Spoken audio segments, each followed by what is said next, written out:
Voy a empezar con un par de anécdotas de mi casa. Era un lugar muy extraño, porque mi papá era metodista, no concurrente, de origen inglés, y entonces era protestante. Del lado de mi vieja, católicos. Pero su papá era positivista kantiano y había empezado a hablar francés como lengua materna. Entonces estaba imbuido por una especie de positivismo, no al estilo del liberalismo, de esta idea así de, bueno, nos despegamos pero nos quedamos pegaditos, sino totalmente más parecido a lo que sería un masón, porque, bueno, habrá alguna energía por ahí dando vueltas, ¿no? Y entonces la idea esa que yo tenía de chiquito, que los protestantes habían protestado a Jesús y entonces por eso iban a ser castigados, y que en nuestro país ser protestante era muy malo, realmente, en términos, como diría el gran Ale Frigerio, de la identidad social. O sea, hay algo que te falla de entrada, ¿no?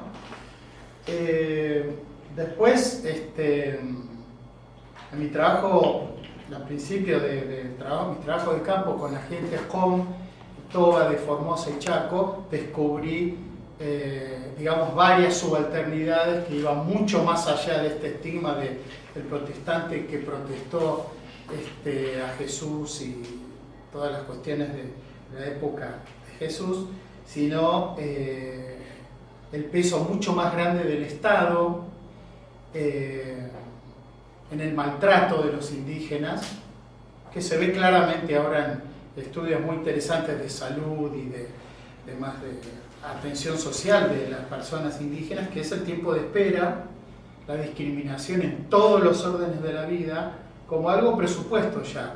O sea, eran como los protestantes argentinos, eran indígenas y por lo tanto no eran del desierto, una metonimia del desierto. Y claro, indígenas que hablan una lengua no indoeuropea, que hablan castellano con acento y hablan guaraní con acento, en la zona de la frontera. No es que todos hablan tres lenguas, pero digamos el peso de esos estereotipos y digamos en qué país, en qué proceso social estas colectividades son definidas como extranjeras, son una extranjeridad. Todas las lenguas indígenas son lenguas extranjeras, el mapuche, el huichí, el pilagá, el com, el mocoví, todas, ¿no? O sea, es interesante. Entonces, reflexionar sobre el Estado desde esas experiencias me hace combinar, o digamos, es como una reflexión en voz alta, combinar el pensamiento de varios autores y obras que nos muestran cómo el Estado moderno está construido sobre un imaginario de modernidad y un imaginario y bases que se entroncan con el primitivismo, con la premodernidad. Eso lo sostiene Michael Townsend, un antropólogo australiano que vive ahora en Estados Unidos, muy creativo, muy interesante, una especie de marxista estructural, simbólico, con un enfoque, digamos, de la conformación simbólica de la realidad social, pero bien teniendo en cuenta los procesos históricos, ¿no? Y entonces Taussig dice, todo Estado moderno tiene una base doble, en principios de modernidad y en principios de premodernidad, especialmente en América Latina, un poco como contaba Roberto, ¿no? El Estado mexicano tuvo que borrar de acá para allá, pero tiene 10 millones de población indígena y el peso de las altas culturas mesoamericanas y de otras no tan altas culturas, lo digo en el lenguaje antropológico, no es valorativo, es absolutamente fuerte y se ve claramente en todas las materialidades estatales que combinan esa premodernidad, o sea, primitivismo, con la modernidad, que es la monumentalidad mexicana, que viene de la monumentalidad maya, azteca, chichimeca y todas las mezclas que se pueden imaginar. Y entonces, digamos, todos los estados modernos pensemos no solo de América Latina, pensemos en Lituania, después de la Unión Soviética, ¿no? Con el pasado pagano, pensemos incluso en Rusia, con la alianza ahora con la madre iglesia ortodoxa, y cómo ahora están surgiendo chamanismos que antes estaban con el pie del elefante atados, y nuevos chamanismos indígenas alucinantes, ¿no? Entonces, como operación digamos, de construcción ideológica, cualquier Estado moderno tiene como varias patas en relación con el imaginario de modernidad y de primitivismo, solo que cada nación selecciona lo que puede, y obviamente esa selección muchas veces, o casi siempre, tiene que ver con las élites, o sea, que eligen las élites y que obedece a las presiones de los diferentes grupos sociales. En el mundo contemporáneo, obviamente, la presión de estas minorías étnicas o minorías religiosas no cristianas en Argentina, pero sobre todo las indígenas, de origen indígena, hacen basar sus reclamos y su legitimidad en convenios, como el 169 de la OIT y otros convenios. Pero hacia el interior del país, pensemos en el INAI, pensemos en los institutos de asuntos indígenas de todas las provincias, se reproduce esta burocracia estatal anti-indígena. No, en realidad es la ideología de la burocracia, no las personas concretas, donde cualquier planteo de autonomía territorial, religiosa o digamos lingüística, educativa, es vista como una amenaza, como una avanzada del desierto, digamos, ¿no? Una desertificación alucinante y problemática. Entonces, como dice Tausig con su maravillosa prosa, el Estado moderno tiene como una constitución mágica, ¿no? Combinando modernidad y primitivismo. En Argentina se combinó, digamos, con esta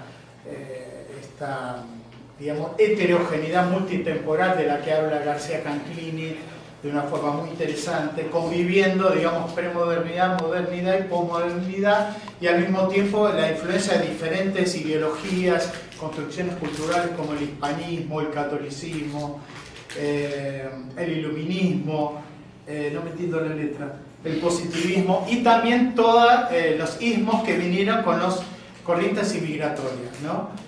Donde esos trabajos tan interesantes sobre el espiritismo, anticlerical, medio interesante, pero claro, el espiritismo es una ciencia espiritual, ¿no? Entonces quedamos de este lado del boliche y no del lado ateo y agnóstico y todo eso. No, o sea, es anticlerical católico, ¿no? Todos los anarquistas españoles que llegaron a la Argentina y fundaron todos los movimientos espiritistas que tienen una implicancia en la historia del pensamiento argentino muy interesante. Y después una construcción interesante en casi todas las naciones del mundo, las naciones-estado, que es los criollismos, ¿no? En Argentina, bueno, el poncho, el mate, el Martín Fierro, ¿no? Y después la identidad católica.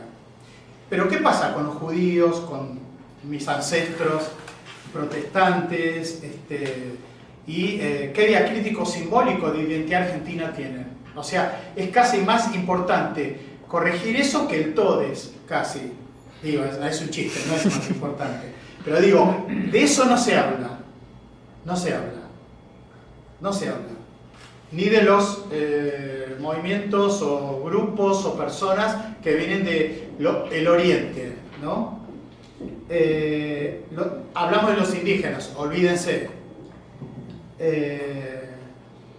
Y entonces, bueno, un poco la constitución de cualquier Estado nacional implica generar una estabilidad simbólica, o sea, abrochamientos discursivos que mantienen esto es esto, esto es esto, esto es esto, esto es esto, que es el fenómeno de la ideología, ¿no? Que, como decía Riquet, analizando diferentes producciones sobre ideología y utopía, son formas de la imaginación colectiva, la ideología y la utopía. Identifica abrevando de varios autores, tres funciones básicas de la ideología: la función de la distorsión, de la legitimación y de la integración. Marx, Weber y Geertz, ¿no? Se los recomiendo, el libro de Ideología Utopía. Son conferencias, por lo tanto es mucho más fácil entender eso. Y entonces habla sobre todo de la función de legitimación. Las otras ya, bueno, la de deformación es muy conocida. La idea de la legitimación implica cómo el gobernante logra que los gobernados crean en el poder de la autoridad, ¿no? Max Weber trabajó mucho el tema de la autoridad, las diferentes clases de autoridad, legal, tradicional y carismática, y como antropólogo y Ricoeur sugiere que, yo coincido con Ricoeur, que cualquier clase de autoridad tiene elementos de lo tradicional y de lo carismático, y como Weber, como buen alemán, lo dice Ricoeur, yo también opino lo mismo, le interesaba mucho el tema de la racionalidad y tenía una idea un poco ingenua de la burocracia, ¿no? De que la burocracia implicaba esa impersonalidad operativa y todo. Creo que en nuestro país el ejercicio del Estado, el ejercicio digamos, de la autoridad del Estado implica esa construcción simbólica que necesita de la creencia en la autoridad, que Ricoeur lo llama la plusvalía de la creencia. O sea, para Ricoeur está la plusvalía en términos económicos y está la plusvalía de la creencia en términos del ejercicio de cualquier sistema de poder, sistema de autoridad. Entonces, en países de América Latina digamos, esa plusvalía de la creencia implica también una cierta estabilidad, digamos, que puede cambiar en relación a quién es el mismo y quién es el otro, ¿no? Quién es el nacional, quién es el extranjero, quién es el creyente, quién es el laico, ¿no? Suponiendo que todos sabemos qué quiere decir eso y evidentemente no es así, ¿no? Eso es mucho más gris. Es como decía Vero, el tema de la Iglesia Católica, que hay 500 millones de organizaciones, 500 millones de contratos y arreglos, ¿no? Y entonces creo que es interesante cómo, digamos, si uno cree que la autoridad, en términos de la autoridad legal, es completamente racional, coincido con Ricoeur que dice que en realidad es lo razonable, no lo racional. Y lo razonable se acerca mucho más al acuerdo político, pero también al ejercicio de estabilizar símbolos para que se naturalicen, que es en el constructo más interesante, por lo menos que tiene que ver con esta charla, es la idea de la nacionalidad católica, de que Argentina es un país católico y que Argentina tiene ese territorio, ¿no? Y que tiene zonas libidinales en ese territorio. Pensando no tanto en un nacionalismo religioso, sino en nacionalismo más militarista, ¿no? Zonas erógenas del mapa libidinal que están construidas por el proceso histórico, ¿no? Pensemos todas las fronteras con Chile, arriba a la derecha, y ni hablar de Malvinas, ¿no? Y vemos que otros estados nacionales también tienen sus zonas libidinales, ¿no? Pensemos Gibraltar, Ceuta, pensemos, bueno, Alaska, antes de que Estados Unidos comprara Alaska a los rusos, bueno, ni hablar Chile con Bolivia. Bueno, donde vayamos habrá este tipo de disputas que tienen que ver con los límites de la construcción simbólica de la nación, como territorio del Estado Nacional y, digamos, esas construcciones simbólicas necesarias para mantener la idea la imaginación nacional, ¿no? La idea de la comunidad imaginada, de la que se habla tanto en la historia y en la sociología, ¿no? Y finalmente, creo que podemos invitar a Pierre Bourdieu con el tema para pensar la estatalidad y el carácter mágico conferido a la estatalidad en la institución del Estado. O sea, nos dice Bourdieu que hay la institución es el modelo de objetivación de la historia pasada, ¿no? Básicamente, ¿qué es lo que nos dijo Roberto? O sea, todo eso generó una objetivación de la historia que se cristaliza en valores, en límites, en modos de ser, en corporalidades, en modelos de género, modelos de generación, y el otro componente es el hábitos, o sea, están las instituciones y el hábito, que no es algo, una cosa separada de la otra. Y bueno, entonces, ¿cuáles son las ficciones fundacionales que sostienen la identidad del Estado Nacional Argentino? ¿Y cuáles son los procesos a partir de los cuales se generó la legitimidad de ciertos símbolos de identidad, y cuáles son aquellos que no son legítimos? O sea, para pensar lo legítimo tenemos que pensar lo que no es legítimo. Tenemos el católico, tenemos el protestante, o el judío y el islámico, ¿no? Y cada vez se pone más raro el indígena, etc. Tenemos las identidades de género, ¿no? La identidad heterosexual y después todas las otras identidades que se van alejando de la norma. Y entonces, bueno, para entender cómo se disputan las legitimidades, la idea está del enfoque, digamos, de una simbólica histórica, ¿no? Cómo se cristalizan y se estabilizan ciertos símbolos, y cualquier símbolo naturalizado se transforma en un signo. Es decir, esto es esto, transparente, cuando sabemos que hay un proceso de simbolización previo, ¿no? O sea, algo donde se cristaliza una experiencia histórica. Entonces, argentino, católico, no sé, israelí, judío, ¿no? Sí, africano, negro. Bueno, así abrochando una serie de significados que tienen que ver ese abrochamiento como resultado de un proceso histórico particular.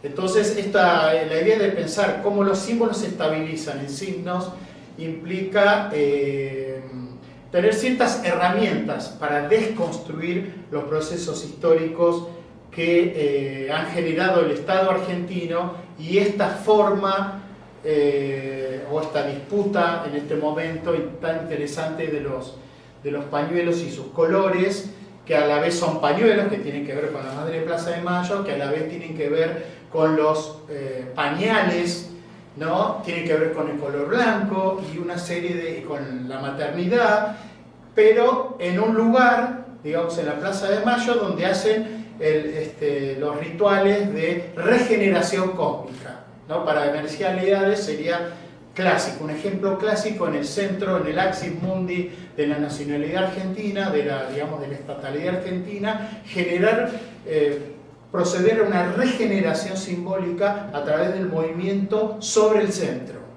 ¿no? De seres liminales, marginales, en ese momento, que después devinieron otra cosa, devinieron símbolo de la capacidad de transformar ese estado de cosas en un estado posterior.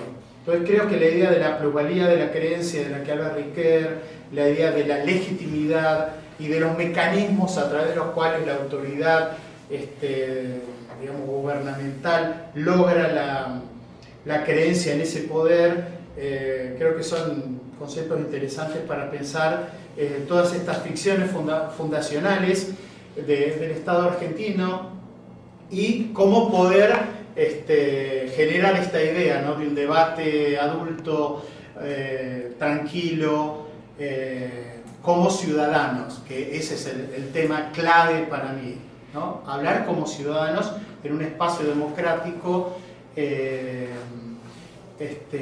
y que no esté sujeto a las fuerzas gravitacionales, ¿no? De corporaciones religiosas en la oscuridad, digamos, que se ponga en la mesa, no que esté subsumido como estuvo en estos debates y en otros, no solo el tema de lo religioso, la laicidad o no de laicidad, sino la cuestión también de las poblaciones que integran la nación real argentina, donde el desierto también está presente. Bueno.